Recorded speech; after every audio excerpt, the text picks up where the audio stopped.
Selamat siang pemirsa, saya Irwan Saragih kembali hadir menemani Anda dalam Sumut hari ini siang. Siang ini kami telah merangkum sejumlah informasi terkini di antaranya. Wali Kota Pematang Siantar terpilih meninggal dunia. Ratusan WNI dari luar negeri dikarantina di Medan, Sumatera Utara. Pembagian BST abaikan prokes, Satgas COVID-19 Batubara tegur kantor pos. Selain cuplikan berita tadi, kami juga akan menghadirkan beragam informasi lainnya. Pemirsa, kita jelang Sumut hari ini siang, selengkapnya.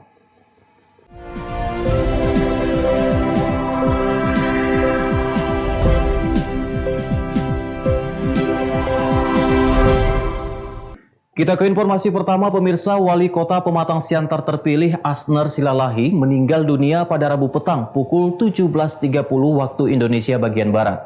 Almarhum meninggal dunia setelah menjalani perawatan intensif di Rumah Sakit Columbia Asia di Medan sejak 23 Desember 2020 lalu. Wali Kota Pematang Siantar terpilih Asner Silalahi meninggal dunia pada Rabu petang pukul 17.30 waktu Indonesia Barat di Rumah Sakit Columbia Asia Medan. Almarhum dirawat di rumah sakit tersebut sejak 23 Desember lalu. Hanya saja hingga Rabu malam, pihak rumah sakit belum memberi keterangan pasti terkait penyakit yang diderita Asner sehingga dirawat di rumah sakit selama 3 pekan. Sebelumnya beredar kabar bahwa Asner dirawat karena terserang COVID-19. Meski demikian, hasil pemeriksaan laboratorium rumah sakit yang beredar seiring kabar kematiannya menyatakan ayah 3 anak itu negatif COVID-19. Pihak rumah sakit juga memastikan bahwa pemulasaran jenazah almarhum dilakukan dengan prosedur non-COVID-19. Sementara PDI Perjuangan sebagai partai pengusung Asner di Pilkada Pematang Siantar juga turut merasakan duka mendalam. Asner sendiri dikenal sebagai salah satu kader terbaik dari partai berlambang banteng tersebut.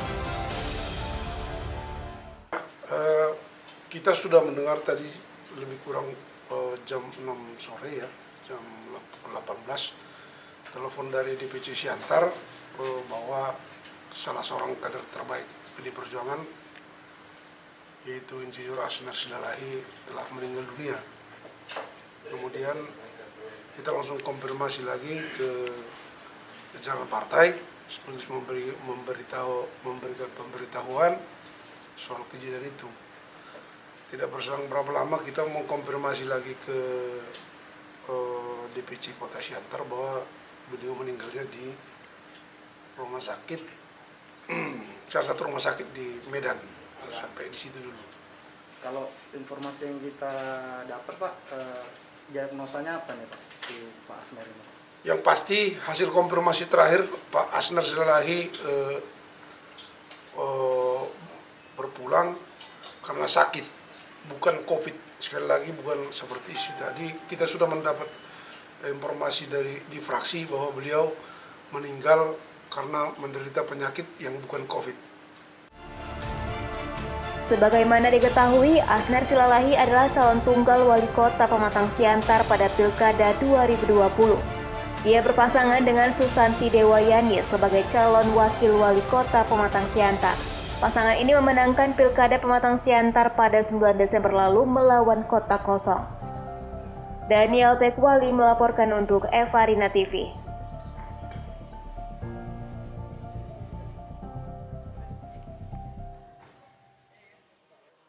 Sementara itu pemirsa, sebanyak 5.000 vial vaksin COVID-19 tiba di Kota Binjai dan kini vaksin tersebut telah disimpan di kantor Dinas Kesehatan Kota Binjai, Sumatera Utara.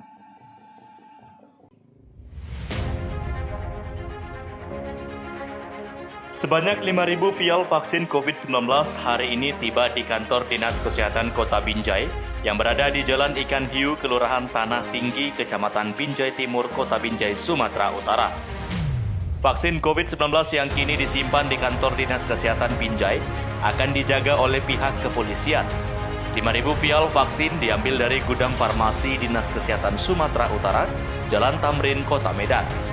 Kepala Dinas Kesehatan Kota Binjai, Dr. Sugianto mengatakan, sebelum diberikan ke 2.490 tenaga medis, vaksin terlebih dahulu disimpan di lemari khusus untuk menjaga suhu agar tetap stabil. Untuk pelaksanaannya akan dilakukan di 8 puskesmas dan rumah sakit Kesrem Binjai dan dibantu oleh pihak kepolisian untuk menjaga keamanan agar berjalan dengan semestinya. Kita mengucapkan syukur alhamdulillah. Tadi kami menjemput vaksin COVID-19 ke Dinas Provinsi Kota Medan. Kita menjemput tim kita beserta didampingi oleh pihak Polres ke Dinas Provinsi. Kita mendapat sebanyak 5.000 dosis, di mana dosis itu nanti akan dipergunakan untuk diutamakan terhadap tenaga kesehatan sebanyak 2.490 orang, yang 10 orang lagi diharapkan untuk tokoh masyarakat yang ada di Kota Binjai. Adapun pelaksanaannya adalah di 8 puskesmas dan 1 tempat di Rumah Sakit Kesrem Binjai. Wahyu Pratama melaporkan untuk Evarina TV.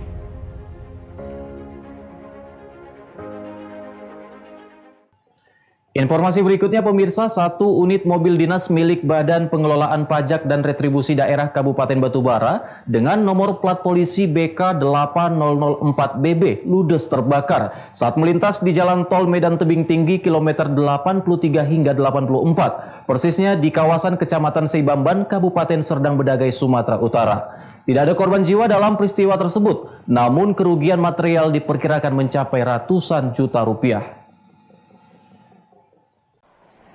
Mobil dinas milik Badan Pengelolaan Pajak dan Retribusi Daerah Kabupaten Batubara dengan nomor plat polisi BK 8004BB yang dikemudikan Melinda berusia 33 tahun yang merupakan sekretaris dinas BPPRD Pemkab Batubara ludes terbakar saat melintas di Jalan Tol Medan Tebing Tinggi kilometer 83 hingga 84, persisnya di kawasan Kecamatan Seibamban, Kabupaten Serdang Bedagai, Sumatera Utara.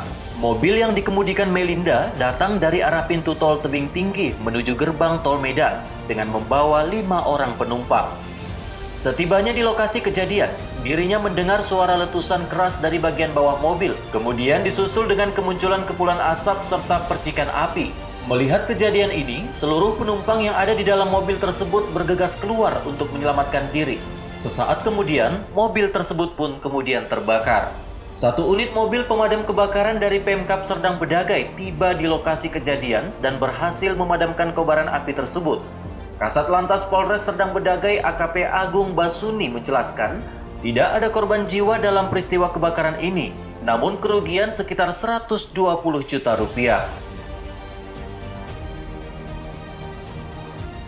Informasi dari masyarakat berkaitan dengan kejadian mobil terbakar, tepatnya di antara KM 83 yang berada di tol JMKT tadi, dan kita langsung tindak lanjuti dengan personil unit laka Satlantas bergabung dengan JMKT mendatangi TKP.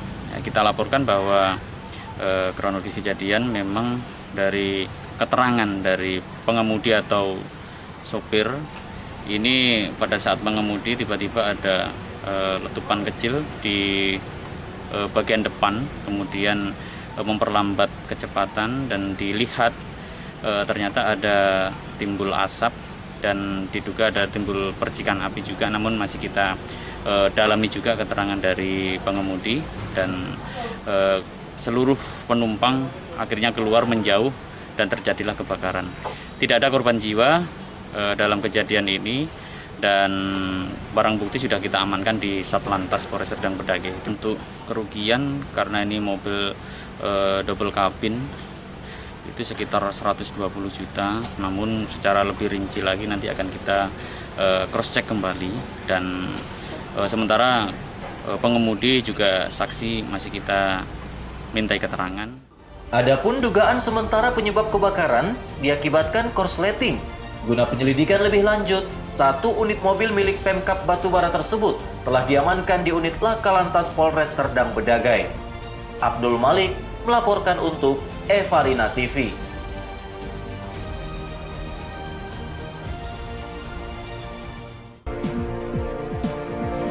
Ratusan WNI dari luar negeri dikarantina di Medan, beritanya akan hadir sesaat lagi.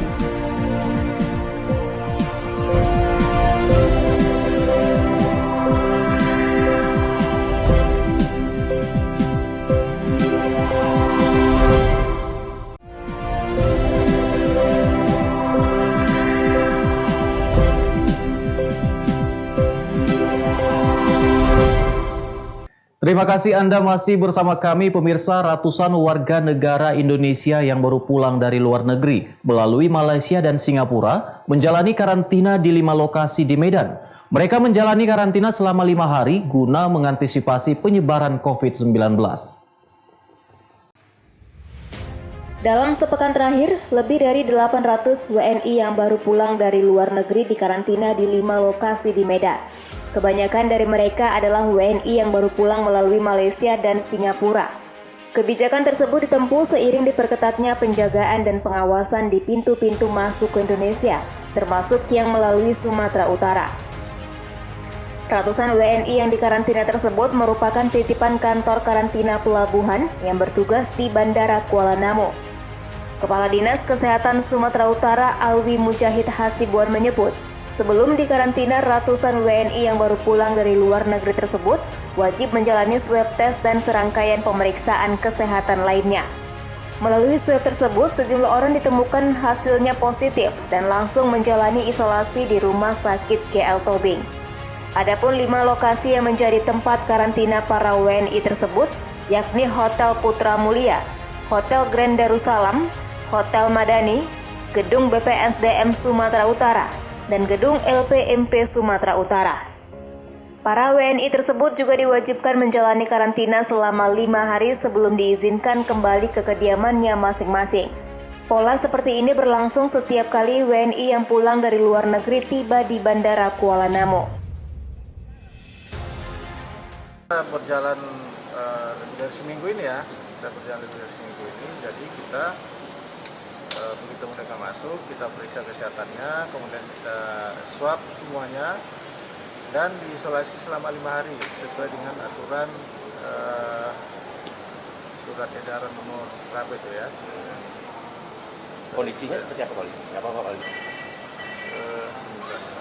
SE nomor 6 tahun 2021 ya.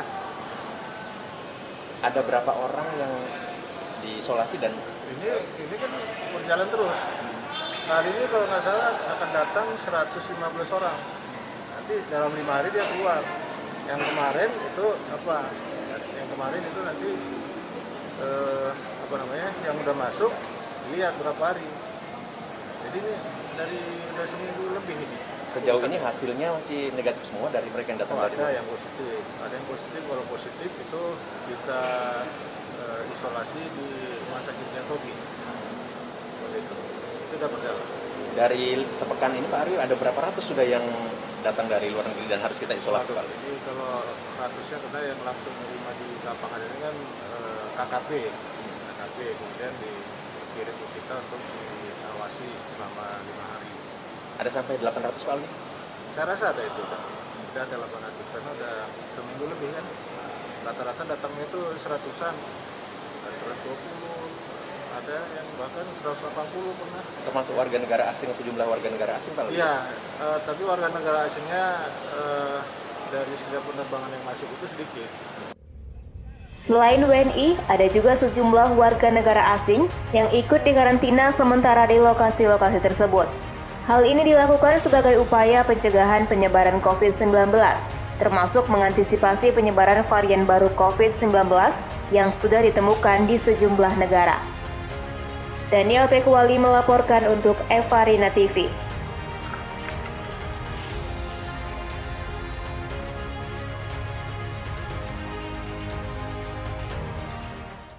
Sementara itu pemirsa, Pengadilan Negeri Medan menggelar sidang putusan terhadap 8 anggota polisi dari Mapolres Padang Sidempuan, Sumatera Utara dan 1 warga sipil dalam keterlibatan narkotika jenis ganja sebanyak 327 kg. Kedelapan terdakwa divonis 20 tahun penjara karena terbukti melanggar Undang-Undang Narkotika.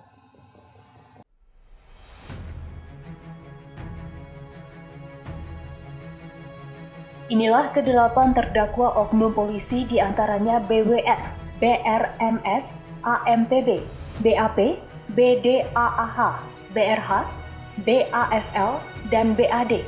Sementara kurir yang menjadi terdakwa yakni seorang sopir berinisial EAR. Para terdakwa menjalani sidang beragendakan putusan di ruang Cakra 2 Pengadilan Negeri Medan dengan kasus perkara narkotika jenis ganja sebanyak 327 kg.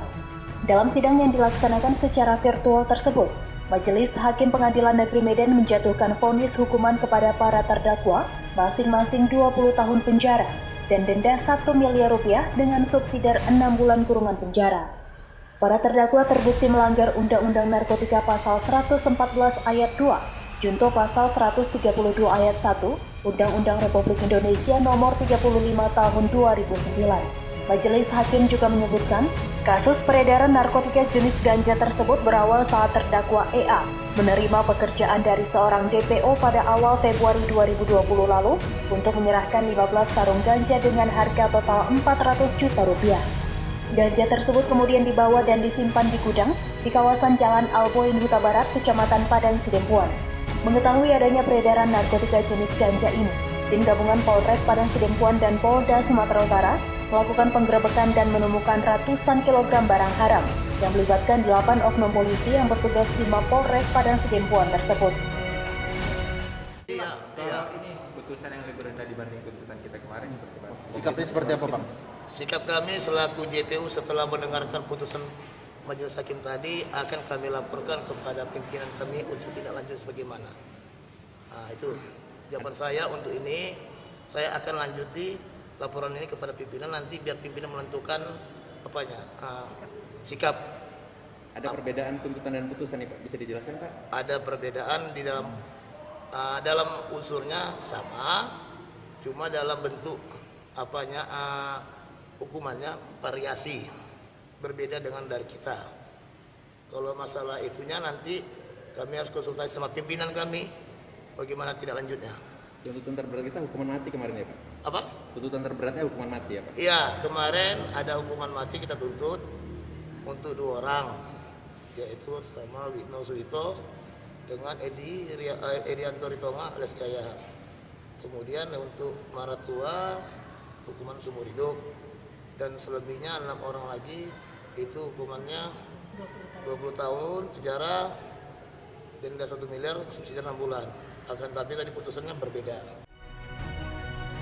Setelah mendengar putusan dari Majelis Hakim Pengadilan Negeri Medan ini, Jaksa Penuntut Umum akan melakukan banding karena pihaknya merasa keputusan hukum tersebut tidak sesuai dengan tuntutan yang sebelumnya.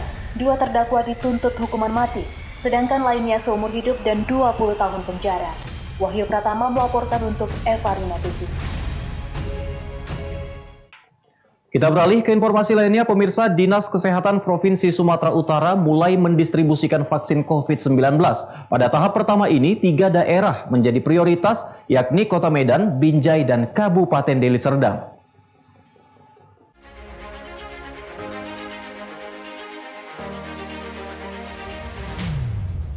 Setelah sebelumnya disimpan di gudang obat Dinas Kesehatan Provinsi Sumatera Utara, vaksin COVID-19 mulai didistribusikan ke daerah.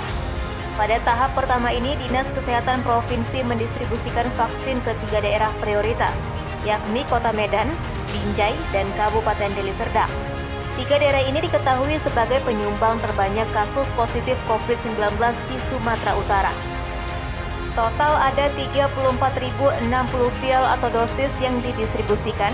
Dengan rincian, Kota Medan mendapat jatah 20.000 dosis, Binjai 5.000 dosis, dan Kabupaten Deli Serdang dijatah 9.060 dosis. Proses distribusi vaksin untuk mencegah penyebaran COVID-19 dijemput langsung oleh Dinas Kesehatan masing-masing daerah. Vaksin tersebut akan disimpan di Dinas Kesehatan masing-masing daerah sembari menunggu proses vaksinasi yang akan dilaksanakan dalam waktu dekat. Sebelumnya, pemerintah mengumumkan implementasi vaksinasi akan dilakukan serentak pada 14 Januari. Selain vaksin, kita juga melengkapi apa lagi Bu kebutuhan di saat vaksinasi? Ya, jadi untuk perbekalan dalam pelaksanaan COVID, kami juga ikut mendistribusikannya pada hari ini, yaitu terdiri daripada ADS 0,5 mili, kemudian ada alkohol swab dan ada safety box. Sejauh ini berjalan lancar atau seperti apa? Alhamdulillah sampai hari ini apa yang sudah kita rencanakan itu sudah berjalan dengan lancar. Untuk sisanya dari 30 kabupaten kota lagi seperti apa? Kita masih menunggu koordinasi dengan Bio Farma untuk kedatangan vaksin tahap 2. Nah, setelah itu nanti sampai di kita, baru kita akan seperti hari ini akan dilakukan juga distribusi kepada kabupaten kota lainnya yang ada di Sumatera Utara. Adapun vaksin yang didistribusikan pada tahap pertama ini diprioritaskan untuk tenaga kesehatan. Saat ini pihak Dinas Kesehatan telah memvalidasi data tenaga kesehatan yang akan divaksinasi, terutama di 3 daerah tersebut. Selain itu, sejumlah pejabat daerah, mulai dari gubernur hingga masing-masing kepala daerah, juga direncanakan akan divaksinasi pada tahap pertama ini. Jadi hari ini kita mendapat distribusi vaksin dari provinsi untuk Dinas Kota Medan sebanyak 20.000 vaksin dan juga logistiknya, alkohol swab dan lain-lain kelengkapannya. Dan ini rencana dibawa ke Dinas Kesehatan Kota Medan, sementara ditaruh di situ di forumnya. Dari 20.000 itu berarti menjangkau sasaran tenaga kesehatan berapa ya Bu? Sebenarnya kita Kota Medan ini kan untuk awal ya, untuk awal ini mungkin untuk 20.000 ini untuk tenaga kesehatan dulu, karena sesuai arahan untuk yang diutamakan nakes. Satu orang nakes kan dapat 2 Bu, apa ini? Dua pihak untuk 2 kali pemberian. Iya. Berarti sasaran dapat 10.000 ya Bu? Dapat, insya Allah dapat. Lagi kita nanti kan kurang nanti ada lagi.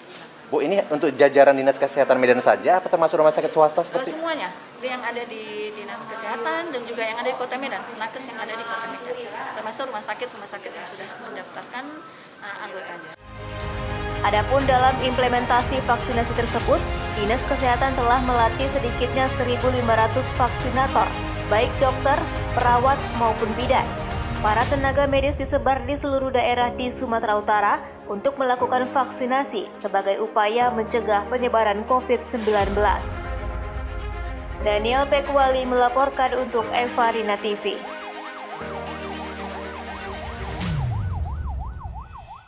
Pemirsa, Sumut hari ini akan kembali dengan informasi menarik lainnya. Tetaplah bersama kami.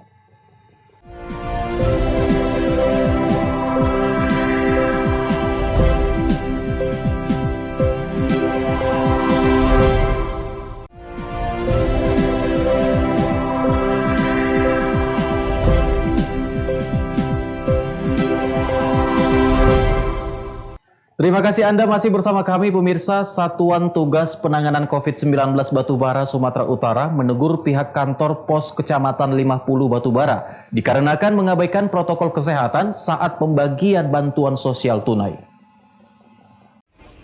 Beginilah suasana di kantor pos Kecamatan 50 Batubara saat pencairan BST. Ratusan warga mengantri dan saling berdesakan tanpa memperdulikan protokol kesehatan COVID-19. Selain tidak mengatur jarak, pihak kantor pos juga tidak menyediakan fasilitas untuk mencuci tangan. Mendapat informasi adanya kerumunan warga di kantor pos, Satuan Tugas Penanganan COVID-19 Batubara yang diwakili Kepala Dinas Kesehatan Batubara Wahid Kusyairi langsung mendatangi lokasi. Wahid menegur pihak kantor pos karena dianggap lalai dalam menerapkan protokol kesehatan yang dapat memicu penularan COVID-19.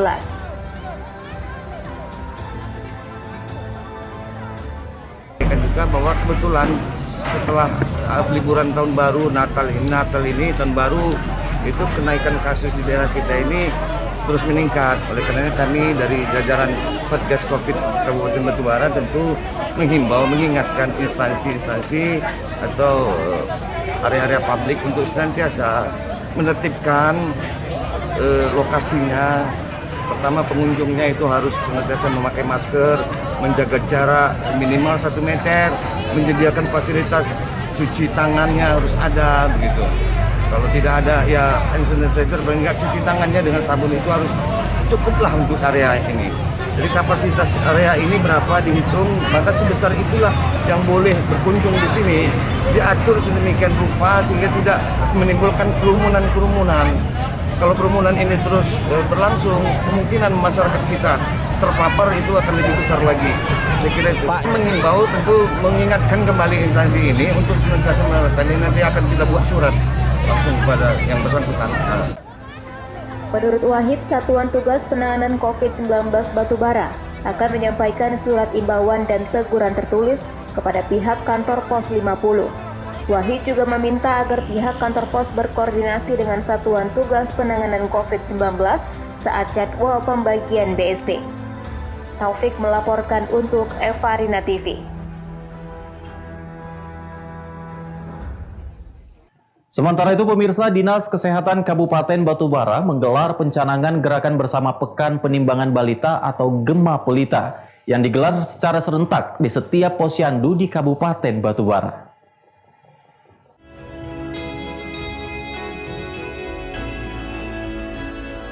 Pencanangan gerakan bersama Pekan Penimbangan Balita dilaksanakan secara serentak di setiap posyandu di Kabupaten Batubara, di antaranya posyandu yang berada di Kecamatan 50. Dalam kesempatan tersebut, Kepala Dinas Kesehatan Kabupaten Batubara Wahid Kusyairi langsung turun meninjau jalannya kegiatan Gema Pelita tersebut serta memberikan sejumlah kebutuhan untuk balita.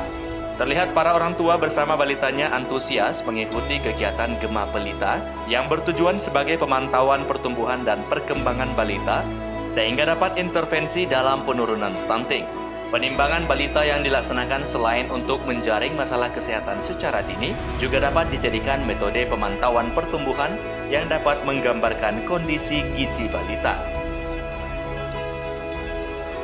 Hari ini kita pencanangan gerakan bersama penimbangan balita Kabupaten Batubara dalam rangka untuk melihat sejauh mana status gizi balita kita di Kabupaten Batubara ini. Di posyandu itu secara rutin dilaksanakan, tetapi oleh karena kita memang ditetapkan menjadi lokus untuk penanganan stunting di Sumatera Utara ini, di mana data kita untuk status gizi masyarakat ini masih rendah, maka kita lakukan ini sehingga bisa kita cover 80% balita kita ini ditimbang dan kita bisa melihat sejauh mana prevalensi daripada status gizi balita kita di Kabupaten Batubara. Itu tujuan utama kita. Sehingga kita secara selanjutnya menangani sebaik-baiknya. Jika memang hari ini dalam minggu ini tidak tercover, tentunya secara rutin nanti ini terus dilakukan penimbangan di posyandu. Pak, tingkat kehadiran ibu dan balita sendiri gimana saat ini, Pak? Ya, saya tidak tahu persis, tapi saya lihat ini sangat menggembirakan ya, menggembirakan. Ya mudah-mudahan target 80% ini bisa kita capai di dalam pekan ini.